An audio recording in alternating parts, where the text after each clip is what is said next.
Supercrack Estrella presenta 4 viajeros del tiempo en fotografías del presidente William McKinley. Nada menos que hasta 4 viajeros del tiempo, hablando con un teléfono móvil, aparecen junto a William McKinley. Existe una sociedad secreta Knights of the Golden Eagle que controla los viajes en el tiempo. 3 de estos viajeros del tiempo aparecen en un discurso de William McKinley en el año 1901. Para todos esos que dicen que solo se están tocando la oreja porque les pica, explicar cómo es posible que a 3 personas en el mismo momento, en ese discurso les pique la oreja, eso no es posible. Otra posibilidad es que lo que tienen en las manos sea un audífono, algo que en nuestro siglo XXI cuesta unos 3.000 euros, pero hay un problema: en el año 1901 no existían. Se piensa que el primer audífono se inventó en 1926, esto podría explicar el viajero del tiempo que aparece en una película de Charlie Chaplin, solo que hay otro problema: para qué quería usarlo si estaba solo paseando sin nadie al lado, ¿a quién podría escuchar si estaba sola? En la imagen del discurso de William McKinley, hay hasta 3 viajeros del tiempo hablando con un teléfono móvil, 2 están juntas, la tercera está detrás. William McKinley, no se pueden mostrar a todos juntos porque la foto está realizada de distintos ángulos.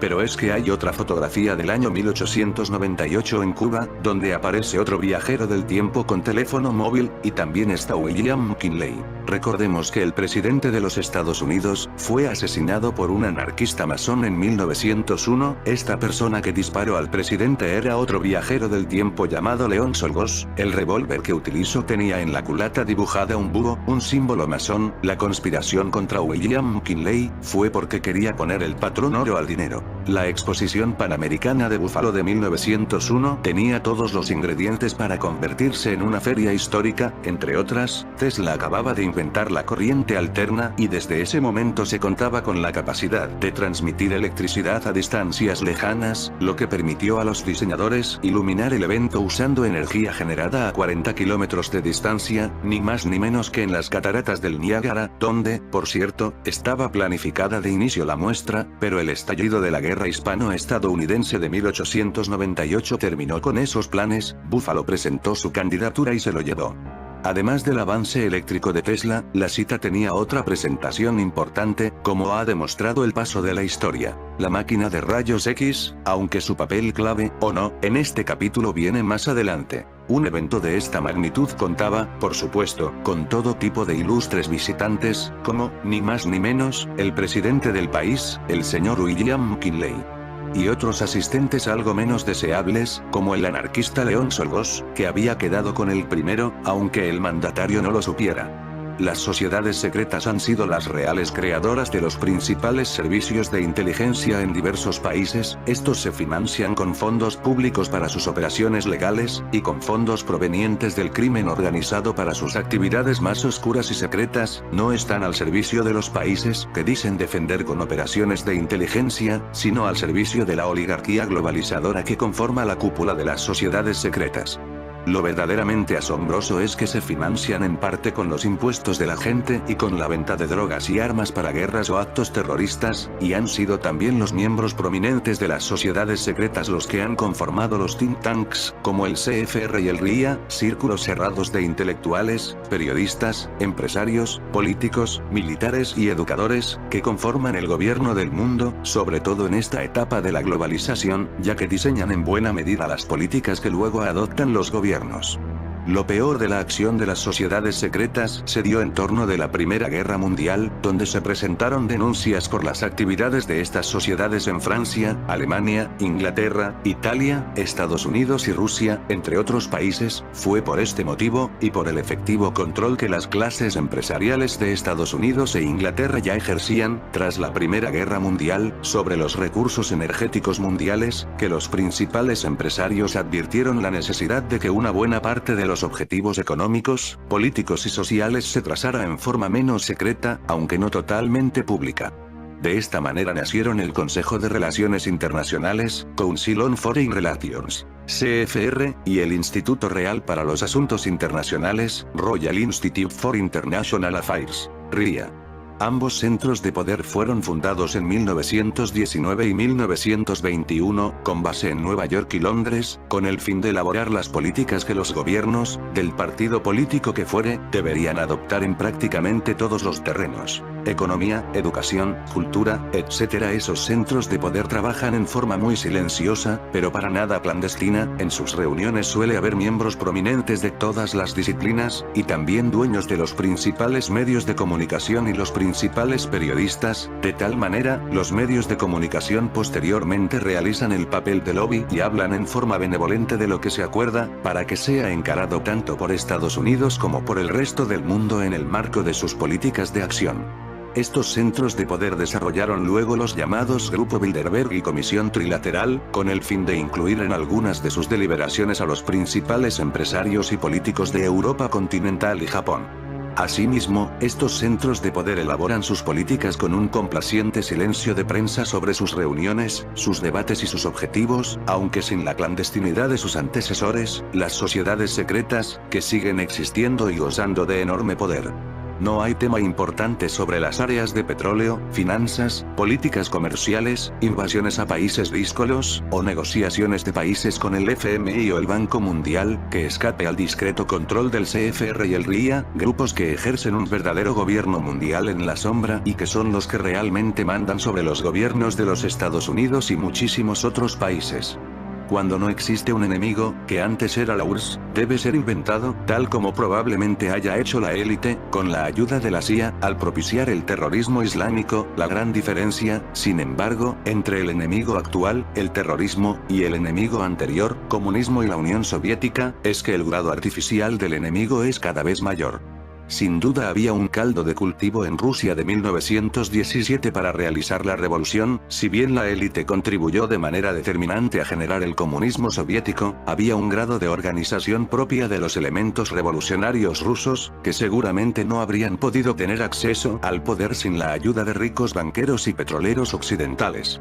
Pero había un elemento genuino, en el enemigo actual, el terrorismo islámico. También hay un componente genuino de fanatismo religioso, precisamente el que Strauss aconseja explotar, y disconformidad por parte de buena parte del pueblo árabe acerca de lo que se considera como una invasión de valores occidentales.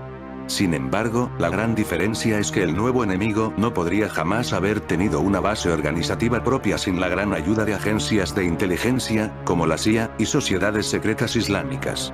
Ahora bien, si a la élite le ha resultado funcional la aparición de enemigos como los bolcheviques en 1917, o los musulmanes enojados hacia inicios de los años 80, no le resulta funcional cualquier enemigo. Algunos pueden obstruirle seriamente el camino. En tal caso, la solución pasa por una estrecha gama que va desde la muerte política del enemigo a su eliminación física. Particularmente dañina para los intereses de la élite fue la circunstancial aparición, dentro de los propios Estados Unidos, de presidentes que se rebelaron, sea por las razones que fuera, contra los deseos de la élite. Un viajero en el tiempo en una película sobre Chaplin de 1928. Un cineasta de Belfast estaba viendo los extras de una película de Chaplin de 1928 y se encontró con un hallazgo sorprendente. Una mujer cruzaba la pantalla, hablando por un teléfono móvil. Su explicación ha sido que se trata de un viajero en el tiempo. La polémica está más que viva en Internet. George Clarke es un cineasta de Belfast que cierto día encontró algo en una vieja película que no ha logrado comprender ni explicar. Revisando el contenido extra del DVD del circo de Charles Chaplin, se encontró que, en unas escenas documentales sobre el estreno, una mujer cruzaba la pantalla con un gesto que recordaba claramente al que todos hacemos hablando por nuestros teléfonos móviles. Clarke revisó la escena una y otra vez, tal y como cuenta a la BBC. Rebobiné y lo vi otra vez, acerqué la imagen y lo puse a cámara lenta. Además mostró la película a multitud de amigos y todos tenían la misma reacción: parece que hable por móvil. De hecho, el pequeño fragmento de película se ha mostrado también al público en un festival de cine en Belfast y nadie ha podido encontrar una explicación. La del propio descubridor, de hecho, es más estrafalaria que definitiva. Que la mujer en cuestión es un viajero en el tiempo. Polémica en la red. Desde que Clarke colgase en YouTube el pasado 19 de octubre el sorprendente fragmento de vídeo, ya ha sido visto en casi 2,5 millones de ocasiones, recibiendo además unos 18.000 comentarios. Por supuesto, la polémica está más que servida y las opiniones en toda la red se dividen entre los que simplemente no encuentran una explicación, los que creen la teoría del viajero en el tiempo y los que discuten la propia autenticidad de la escena. Otra teoría algo más plausible, comentada por la cadena americana MSNBC, es que la mujer en el vídeo sujeta algún tipo de aparato para la sordera, pero el hecho es que también parece hablar a través de este supuesto dispositivo. Como el descubridor del vídeo dice, probablemente nunca sabremos de verdad qué es lo que estamos viendo.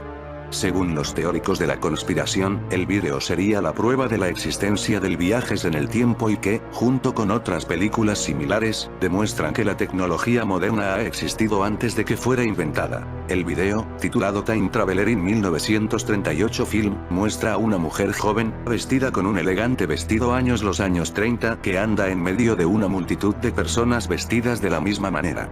Mientras camina, aparece comprometida en una animada conversación con un dispositivo que mantiene cerca de su oreja, y luego la baja. Mientras el brazo lo mueve hacia abajo, puede verse el dispositivo, muy similar en tamaño y forma a un moderno teléfono móvil.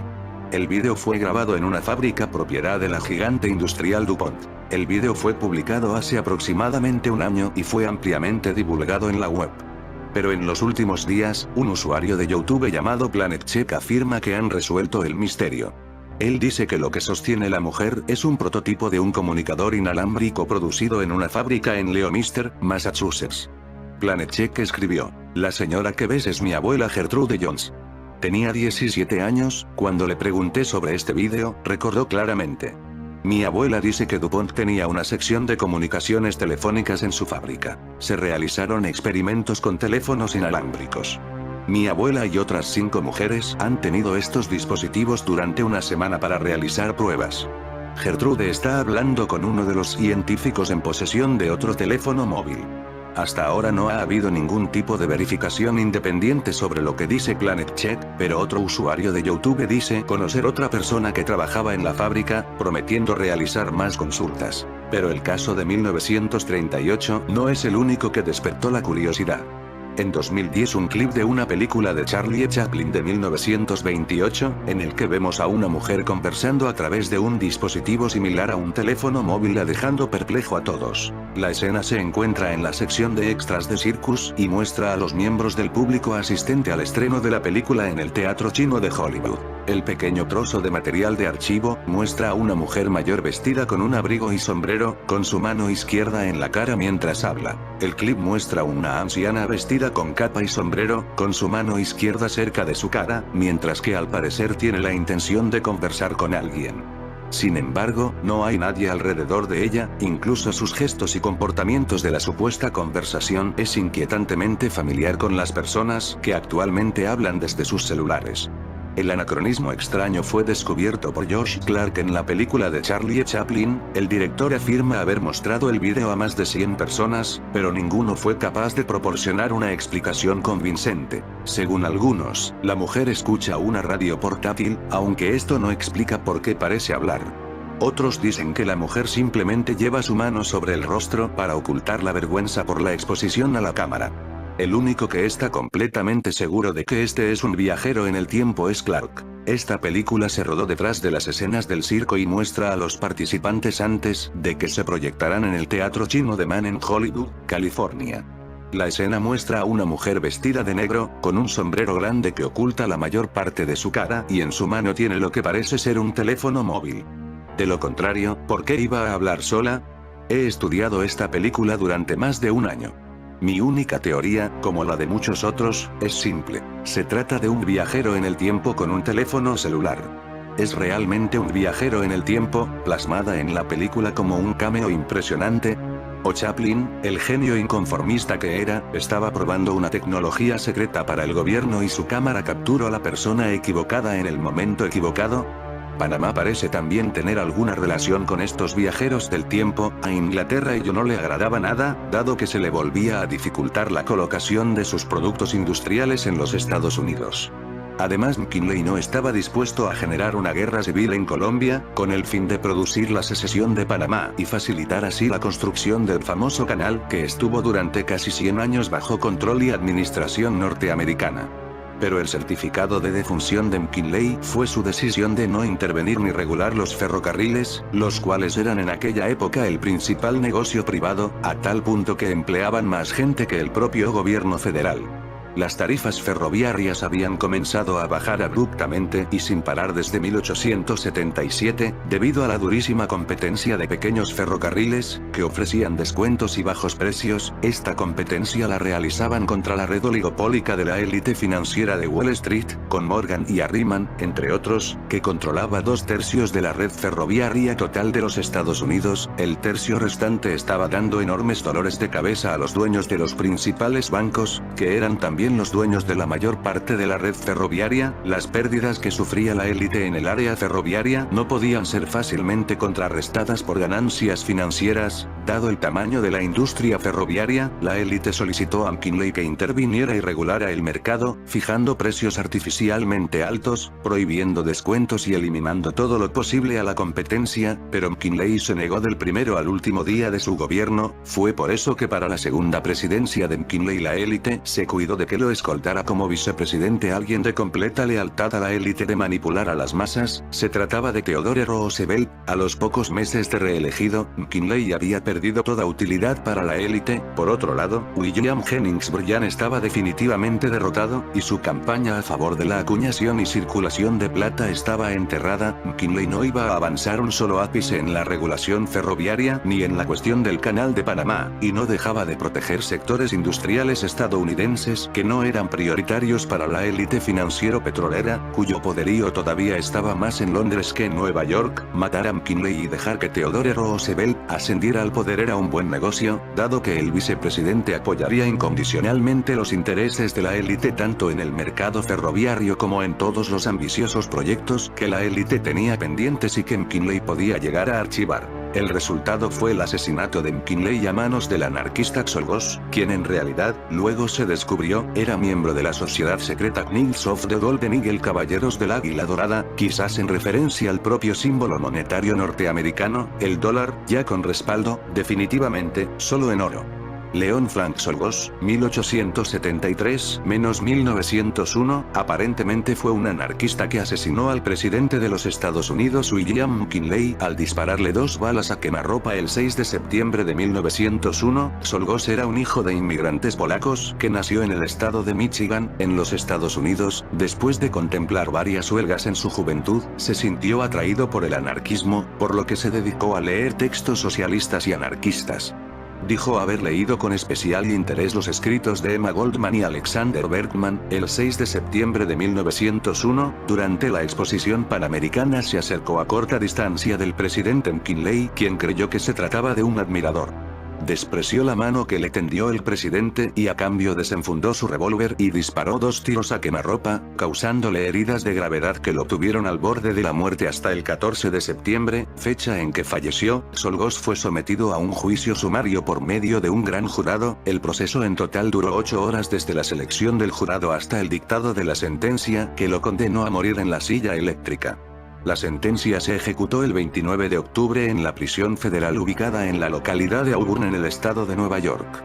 Obviamente, ser anarquista y miembro de una sociedad secreta con fines políticos, cuando estas son siempre fundadas por la élite y con muy rígidas jerarquías internas piramidales, son cosas totalmente incompatibles entre sí.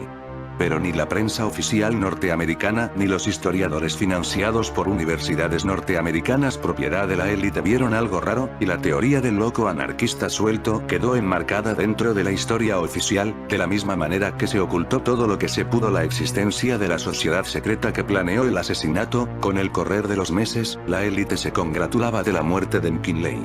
Roosevelt regulaba los ferrocarriles tal como la élite deseaba, y simultáneamente anunciaba una inexistente campaña contra los grandes capitales monopólicos. Es más, decía que regulaba para luchar contra los monopolios. Basta una anécdota para saber quién fue realmente este personaje. Cada presidente norteamericano, cuando es nombrado, selecciona el cuadro de un expresidente para que lo acompañe en su despacho. Se trata de elegir al expresidente con quien uno se siente más identificado. ¿Quién eligió recientemente el retrato de Theodore Roosevelt? Nada menos que George Bush padre en 1989, un auténtico maestro a la hora de engañar y desviar la atención.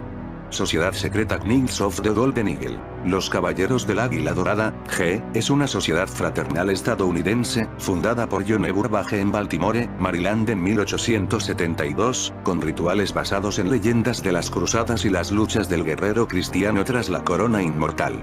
Los caballeros se organizaron en castillos locales, donde los miembros fueron iniciados en los 3 grados: peregrinos, caballeros y cruzados.